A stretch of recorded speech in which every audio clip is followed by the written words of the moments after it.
Hello everybody, this is Unit 4, Formative 2, Day 2, multiplying by monomials. Remember, for monomials, mono means one. So we're going to take one term and multiply it by many terms. So something that we want to remember for these, so if we have 4x, and we're multiplying it by 7x. Remember when we have two terms like this, we multiply the number out front first, so 4 times 7 is 28. And for our x's, remember they each have a 1 as an exponent. So for our x's, when we multiply two things with the same base, we're going to add our exponents. So our answer is going to be 28x squared. The first thing we're going to look at is the distributive property. So what we're going to do is we're going to take this outside term, so we're going to take this 8p and we're going to distribute it. So first we're going to distribute it to the negative 3p squared. So we multiply our whole numbers first. So 8 times negative 3 is negative 24. And then we're going to take p times p squared. Remember when we do this, we add our exponents. So we're going to have p times p squared, which will be p to the third power. Now we're going to take the 8p and we're going to distribute it to our next term. So 8p times 6p. So we're going to have 8 times our 6, which will be 48.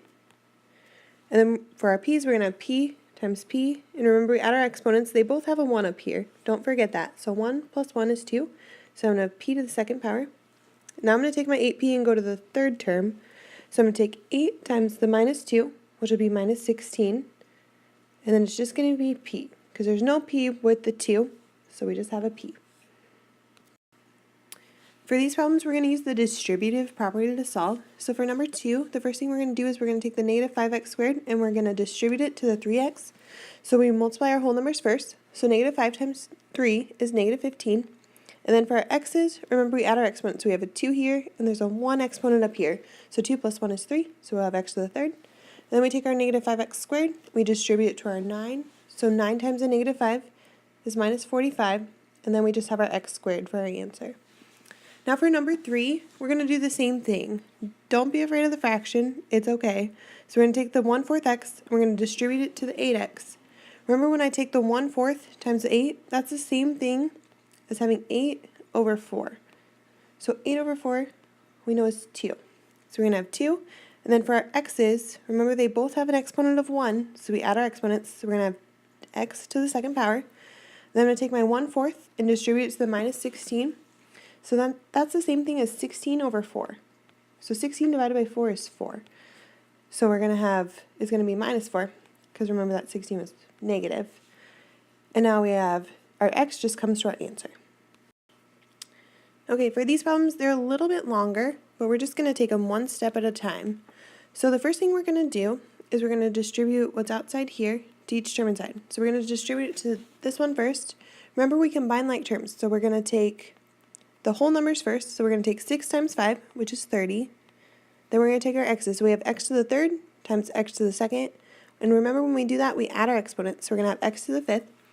And then y to the fourth times y. Remember there's a 1 up there as an exponent for the y.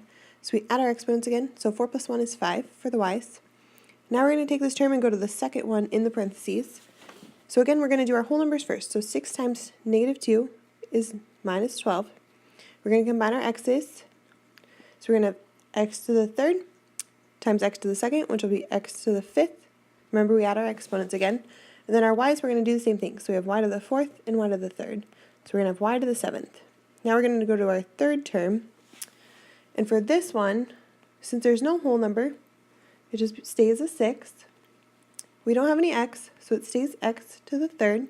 And now we're going to combine our y's. We're going to add our exponents again. So 4 plus 2 is 6. So we're going to have y to the 6 for our answer. Now for the second one, remember we're going to do order of operations. So the first thing we want to do is distribute this b right here to what's inside the parentheses. And remember, we only distribute it to what's inside the parentheses.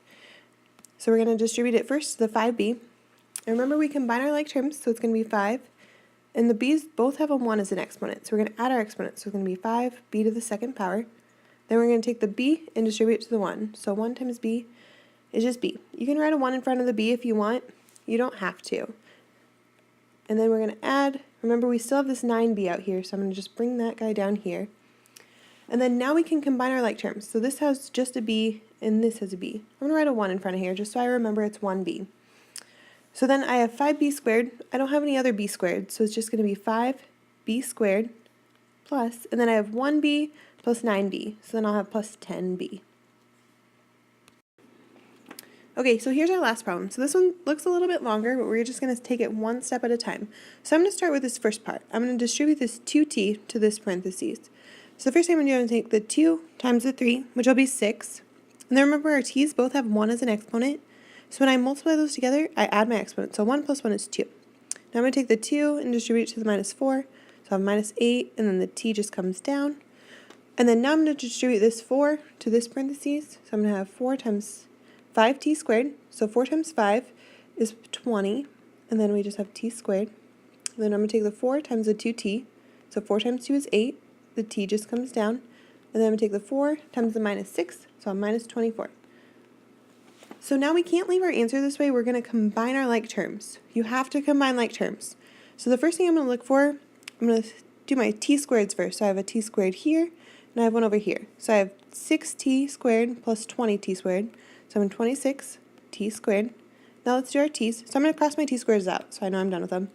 And I have a minus 8t and a plus 8t. So I'm going to have 0t. So I can write plus 0t. I'm going to cross my t's out. And then I just have a minus 24. So since I have 0 t's, I can just take that out of my answer.